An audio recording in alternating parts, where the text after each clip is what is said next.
بسم اللہ الرحمن الرحیم۔ آج میں آپ لوگوں کے ساتھ وضو کے بارے میں پوری ڈیٹیل شیئر کروں گا۔ وضو کس طرح کرتے ہیں، سنت عمل کیا ہے،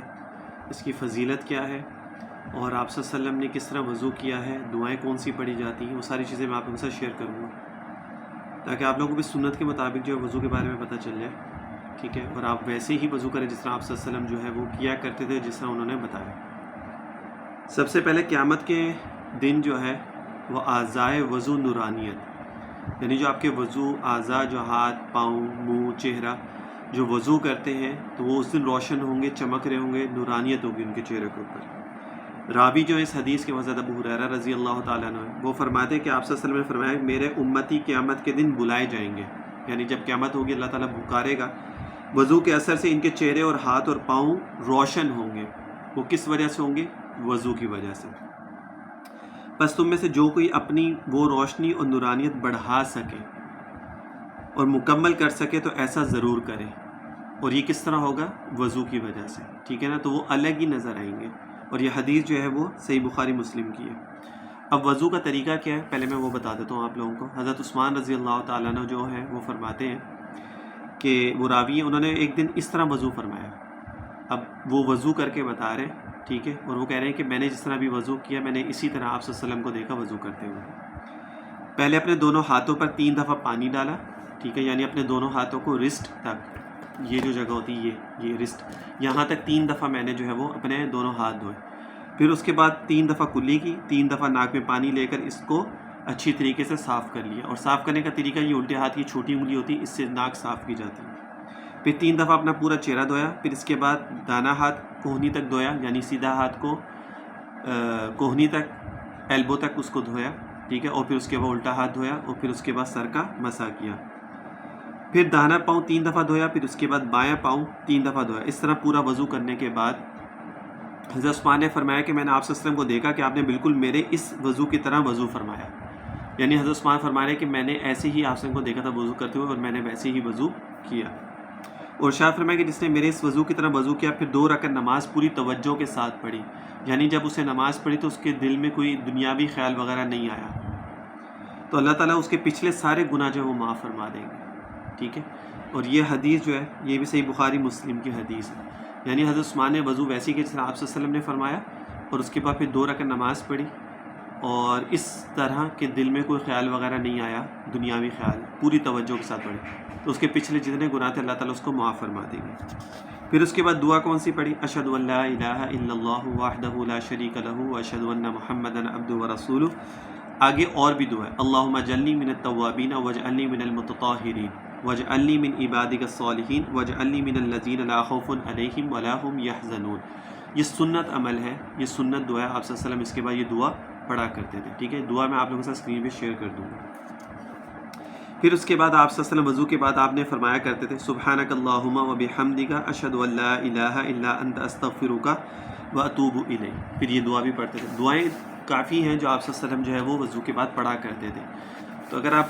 دوسرا کلمہ بھی اگر خالی پڑھ لیتے ہیں اشہد ان لا الہ الا اللہ اشہد ان محمد عبدہ ورسولہ، تو یہ بھی کافی ہو جائے گا۔ ویسے یاد کرنی چاہیے دعائیں، اپنے بچوں کو بھی سکھانی چاہیے دعائیں۔ اچھا، پھر اس کے بعد وضو کے درمیان میں آپ صلی اللہ علیہ وسلم جو دعا پڑھتے اللہم اغفر لی ذنبی وسع لی فی داری وبارک لی فی رزقی، یہ دعا درمیان میں وضو کے درمیان میں پڑھا کرتے تھے۔ اس دعا کی بڑی فضیلت ہے، اس کے اوپر میں ویڈیو شارٹس بھی بنا چکا ہوں، اور اس دعا کی برکت سے جو ہے انسان کو کبھی رزق کی کمی نہیں ہوتی ہے، کبھی فاقہ نہیں ہوتا ہے، ٹھیک ہے، مال میں اللہ تعالیٰ بڑی برکت عطا فرماتے ہیں، ٹھیک ہے۔ اور اگر کسی انسان نے عمرے پہ جانا ہے تو اس دعا کو وہ پڑھنا شروع کر دے، اللہم اغفر لی ذنبی ووسع لی فی داری وبارک لی فی رزقی، اسی نیت سے کہ اللہ تو مجھے عمرے پہ لے کے جائے گا، اور یہ دعا پڑھنا شروع کر دے۔ یہ میں نے خود بھی کیا ہے، اور الحمدللہ کہ میری جو اس نیت سے میں نے یہ دعا پڑھی وہ میری دعا قبول بھی ہوئی ہے، ٹھیک ہے۔ تو میں تو آپ کو ایکسپیرینس سے کہہ بھی سکتا ہوں، ایک تو ہوتا نا کسی سے سنا میں نے آپ کو بتا دیا، پھر لوگ کہیں گے یار پتہ نہیں ہوتا کہ نہیں ہوتا، میں نے یہ پڑھی ہے، اور میں نے الحمدللہ یہ 3 سے 4 مہینے صرف پڑھی ہے، اور اللہ تعالیٰ نے میرے لیے ذریعہ بنا دیا عمرے کا۔ تو اس دعا کی بڑی برکت ہے، تو جو جانا چاہتا ہے تو یہ دعا ابھی سے پڑھنا شروع کر دے۔ اچھا، اب اس صحابی سے روایت ہے کہ میں نے آپ سے کو دیکھا کہ آپ جب وضو فرماتے تو ہاتھ کی سب سے چھوٹی انگلی سے پاؤں کی انگلیوں کا خلال کرتے تھے، یعنی پاؤں کی درمیان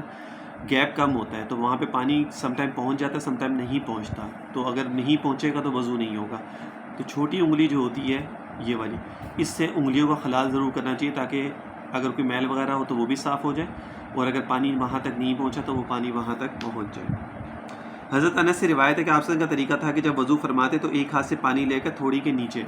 یہ چن کے نیچے یہ جو ہوتا ہے نا، کیونکہ بیئرڈ ہوتی ہے تو اس کے نیچے آپ صلی اللہ علیہ وسلم یوں پانی میں تھوڑا سا ہاتھ اس طرح لیتے اور اس کو یوں اس طرح کرتے اور یوں انگلیوں کو بیچ میں یوں خلال کرتے تھے، ٹھیک ہے نا۔ ہادہ امرنی ربی، پھر یہ دعا پڑھتے، ہادہ امرنی ربی، جب داڑھی میں خلال کرتے تھے تو یہ دعا پڑھتے تھے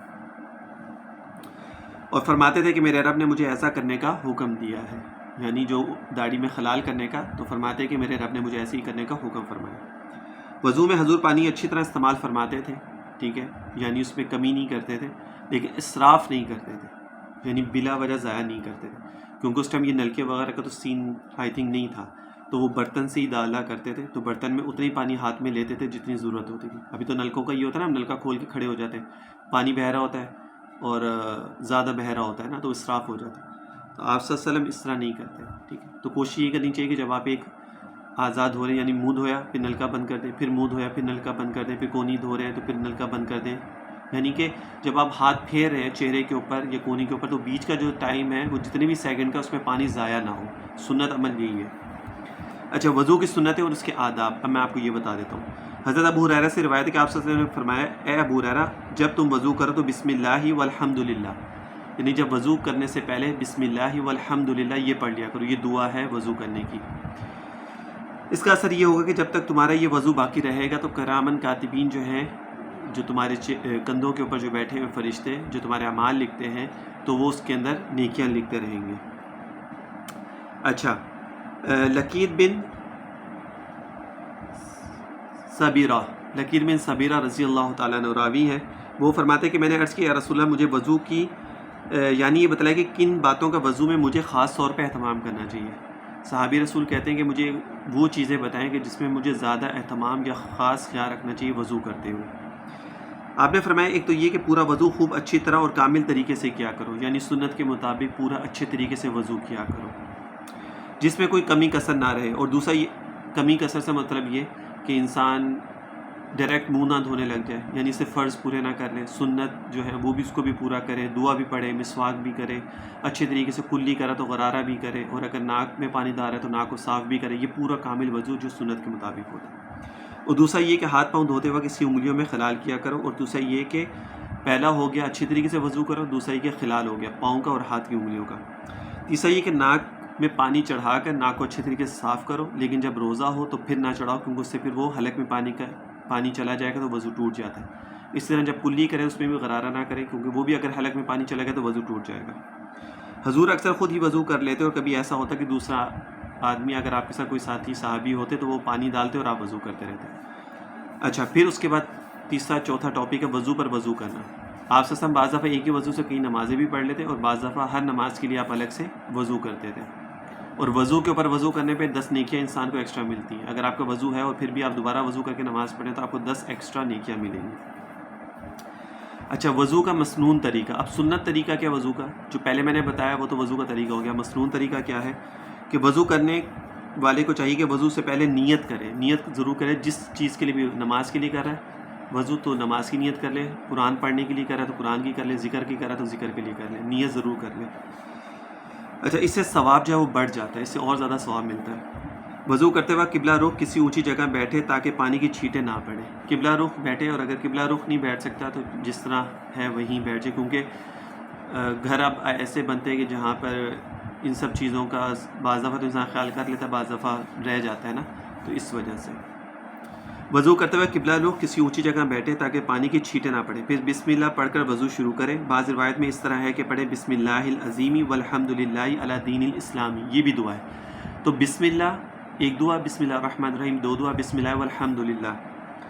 یہ بھی ہے، اور اس کے بعد بسم اللہ العظیم والحمد للہ علی دین الاسلام یہ بھی دعا ہے۔ یہ ساری دعائیں سنت عمل ہے، کوئی بھی آپ پڑھ سکتے ہیں۔ پھر دونوں ہاتھوں کو پہنچوں تک 3 بار دھوئے، یعنی رزق تک 3 دفعہ دھوئے۔ میں آپ کو دوبارہ سنت کے مطابق وضو بتا رہا ہوں۔ پہلا جو وضو تھا وہ حضرت عثمان نے بتایا کہ میں نے ایسے ہی کیا، اب دوبارہ۔ پھر مسواک کرے، اگر مسواک نہ ہو تو انگلی سے دانتوں کو ملے،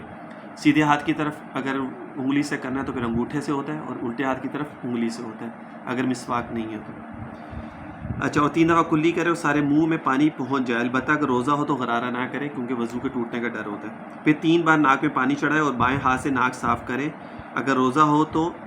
زیادہ اوپر تک پانی نہ چڑھائے ورنہ روزے کا مسئلہ ہوگا۔ پھر 3 بار منہ دھوئے، پیشانی کے بالوں سے لے کر تھوڑی کے نیچے تک، اور ایک کان کی لو سے دوسرے۔ یہ پیشانی کے بالوں سے لے کے یہ چن کے نیچے تک، اگر داڑھی ہے تو پھر یہ پورا خلال وہ کر لے گا، نہیں ہے تو پھر وہ یہاں تک یہ چن کے نیچے تک ہو جائے گا۔ یہ کان کی لو سے لے کے یہ کان کی لو تک یہ پورا یہ چہرہ بنتا ہے اس طرح، یہ نیچے سے لے کے یہ اوپر تک اس طرح۔ اچھا، پورا اچھے طریقے، یہ آنکھوں یہ جو ہوتی ہے نا آنکھیں، یہ جگہیں جو ہوتی ہیں، یہاں پہ بعض دفعہ ہم جب یوں مارتے ہیں نا تو یہ جگہیں رہ جاتی ہیں، تو اس کو آنکھوں کو بھی اچھی طریقے سے دھوئے نا۔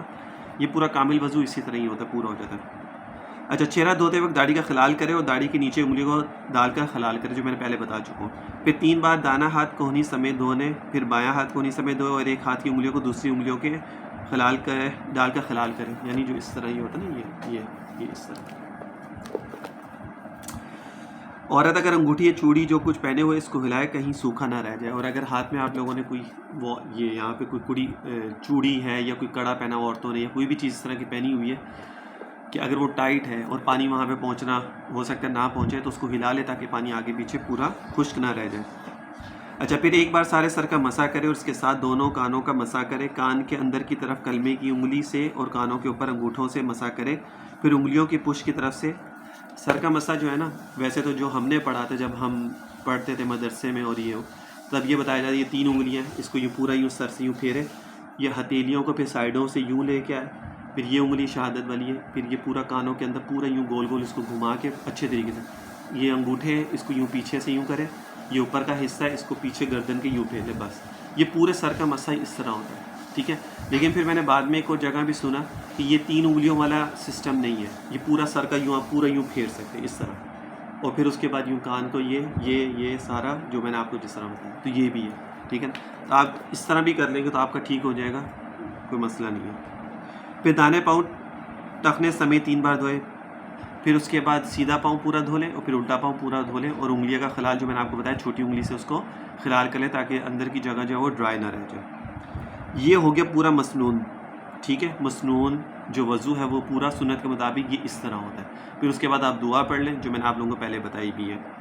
اعضاء وضو کو خوب مل مل کر دھونا چاہیے، یہ مسائل ہیں وضو کے جو میں آپ کو بتا رہا ہوں۔ جو بھی آپ پارٹ دھو رہے ہیں، منہ دھو رہے ہیں، ہاتھ دھو رہے ہیں، پاؤں دھو رہے ہیں، ٹھیک ہے، اچھے طریقے سے اس کو مل مل کر دھوئیں۔ آپ صلی اللہ علیہ وسلم ہر اعضاء کو بڑے اچھے طریقے سے مل کے دھوتے تھے تاکہ کوئی بھی جگہ خشک نہ رہ جائے، خشک رہے گی تو نماز نہیں ہوگی، کوئی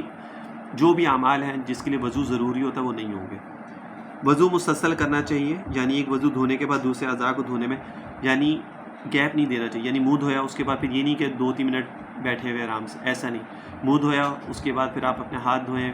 پھر سر کا مسح، پھر پاؤں کا وضع، یعنی مسلسل وضو کر کے فری ہو جائیں، اور سٹیپ بائی سٹیپ کرنا چاہیے، آگے پیچھے نہیں کرنا چاہیے۔ آگے پیچھے سے بھی وضو ہو جاتا ہے لیکن سٹیپ بائی سٹیپ کرنا چاہیے۔ اچھا جی، بس یہ پوری ڈیٹیل تھی وضو کے متعلق جو میں نے آپ لوگوں کو بتا دی ہے۔ سنت کے مطابق وضو کیسے ہو گیا، وضو کی فضیلت کیا ہے، وضو کا طریقہ کیا ہے، اور وضو کو کس طرح کرنا چاہیے، ہر چیز میں نے آپ لوگوں کے ساتھ شیئر کر دی ہے۔ ہوپ فلی کہ آپ لوگوں کو سمجھ میں آ گئی ہوگی۔ دعائیں میں آپ لوگوں کے ساتھ شیئر کر دوں گا اسکرین پہ، اور کوشش کیا کریں جب وضو کریں تو اسی طرح کریں۔ وضو کرتے ہوئے یہ جو دعائیں ہیں یا واش روم میں نہیں پڑھیں گے، جہاں پہ واش روم اور جو آج کل اٹیچ بات ہوتے ہیں اور دونوں چیزیں ایک ساتھ ہوتی ہیں، واش روم بھی اور نہانے کے لیے ایک جیسی ہوتا ہے، تو وہاں پہ دعائیں نہیں پڑھی جاتی ہیں، وہ ادب کے خلاف ہے، بے ادبی ہے وہاں پہ۔ اگر آپ الگ سے کوئی جگہ وضو کی، یعنی جو آپ کا جیسے کوئی باہر آؤٹ ڈور میں آپ کا کوئی بیسن لگا وہاں پہ آپ وضو کرتے ہیں تو وہاں پہ آپ دعائیں پڑھیں، اس میں کوئی حرج نہیں ہے، ٹھیک ہے۔ لیکن اگر آپ واش روم میں تو پھر وہاں پہ یہ دعائیں نہیں پڑھیں گے۔ باقی ڈیٹیل پوری میں نے آپ لوگوں سے شیئر کر دی۔ صلی اللہ علیہ وسلم تسلیما کثیرا کثیرا۔